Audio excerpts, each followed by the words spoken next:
Hello, we're talking this week on denominational diversity that came out of the Second Great Awakening. And, great revivals and movements of God in history always tend to bring division, as did the First Great Awakening.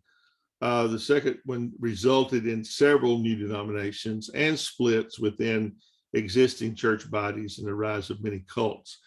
The one that I want to talk about is the Seventh-day Adventists, which was organized out of the Millerite movement in the mid 1800s, and they, like most of their doctrinal positions, are central to Christianity. They are Trinitarian, they're evangelistic, they are very much in the sola scriptura mindset, but they do incorporate some teachings which are not necessarily central to the faith, Christian faith, by the mid 1800s. For instance, they incorporate Sabbath teachings and worship on Saturdays. They do embrace Old Testament dietary laws, like an aversion to eating pork or shellfish. A key doctrine in the Seventh-day Adventist movement, though, that also came about in other denominations like the Baptist, was an intense focus on the imminent return of Christ, and of course the need to get people converted and into the family of God in order to go to heaven should he come back. And they also tend to believe that they are a remnant of the world's in apostasy, and they are that faithful remnant that's waiting for the Lord to return.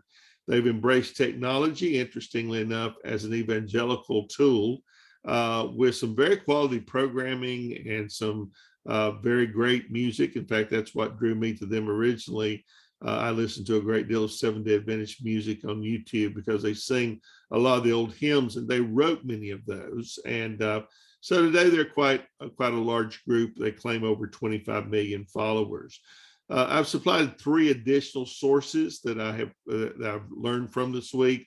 One is the development of Adventist theology, seeking a sanctuary, very much Old Testament in their focus in terms of things like keeping the Old Testament law and the Sabbath, keeping the Sabbath as a 10 commandment, which they accuse other denominations as breaking the Sabbath because they don't really keep that commandment. Clifford Jones's story, the church history of the Sabbath day Adventists, and then Ronald Lawson's church and state at home and abroad.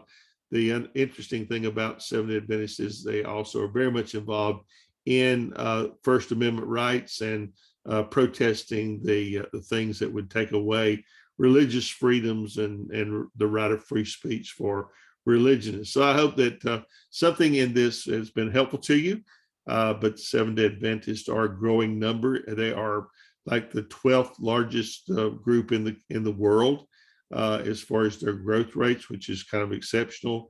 And so I think we'll probably see more of them in countries all over the world. You'll find them with congregations. Thank you.